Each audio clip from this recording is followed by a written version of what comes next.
We are 5 days out from Super Bowl 49 between the New England Patriots and Seattle Seahawks. The Patriots are going for their fourth Super Bowl and first in 10 years in the Coach Bill Belichick, Tom Brady era. Meantime, the Seattle Seahawks are looking to be the first team to repeat since those same Patriots in 04 and 05. New England enters obviously amid the distraction of DeflateGate. Seattle comes in after one of the most stirring comebacks we've seen in sports. Dan Steinberg, with that in mind, which one of these two teams has a more compelling narrative going into Super Bowl 49? I mean, it's got to be the Patriots, I think. The whole DeflateGate thing, I initially had the common reaction, which was, this is stupid, I'm over it. But now that it's kind of gone to this next level of absurdity, and now I'm loving it. Like yesterday, the Robert Kraft stuff, that was great. That was terrific. And I mean, it's almost like the Seahawks are irrelevant right now.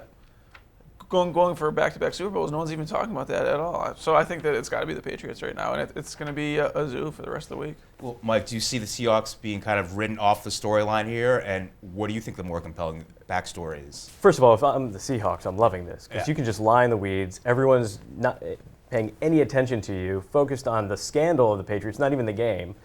So it's a great position for them to be in. But yeah, the Patriots are the bigger storyline. I mean, even if you ignore all the DeflateGate stuff, which is impossible to do, you still have a quarterback who's trying to firmly entrench himself as a legend, a coach who's trying to become the best of all time. Right. You have a guy like Darrelle Revis, who is nowhere on the radar, going for his first Super Bowl ring, arguably one of the best corners in the modern era.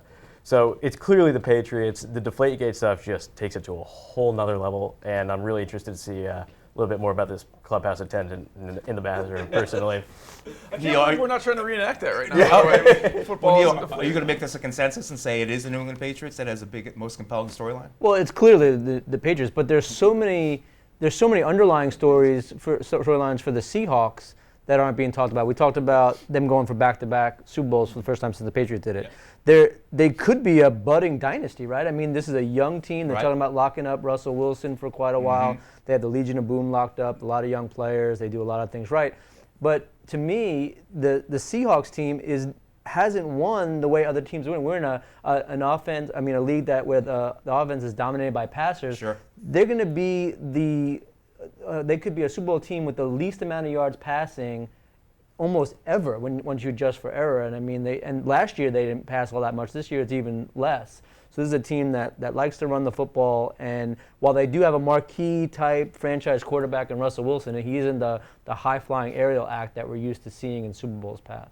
Well, Mike, how about the Marshawn Lynch stuff? I mean, there's a backstory right there. That's kind of interesting. I know it's not DeflateGate, but everyone loves talking about the Skittles, and it's always something that gravitates to Marshawn Lynch, right? Well, there are a couple other Skittles of interest in the NFL. Yes, there are. That will be discussed, I'm sure, at length today at Media Day.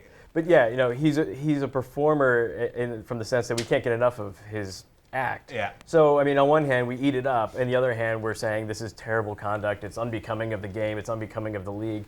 But he's great theater.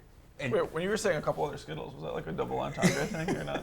You're picking up what I'm putting down, Dan.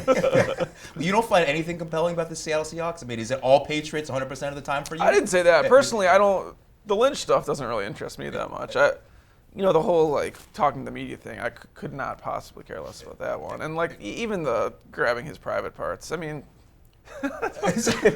what a life. Is that where you're gonna laugh out of it? What a profession we have here. I really find some of it kind of distasteful. How media members react to the Lynch stuff. So yeah, that one doesn't do it for me. Richard Sherman is. I was going to say he's always a guy you can look to for something interesting to say, right? God, just talking about this reminds me of how terrible Super Bowl week is and how glad I'm not in Arizona. It is really bad. There's people ask them about their wives' cookbooks. They ask them about stuff that has nothing to do with the Super Bowl. They ask them about the stuff that we're talking about on the show. They do, but they have to fill 2 weeks, right? No, I know we do too. But it just reminds me that. Yeah, it was one of the worst things I've ever covered, being at the Super Bowl. Have you ever seen Bill Belichick have a news conference like he had about DeflateGate?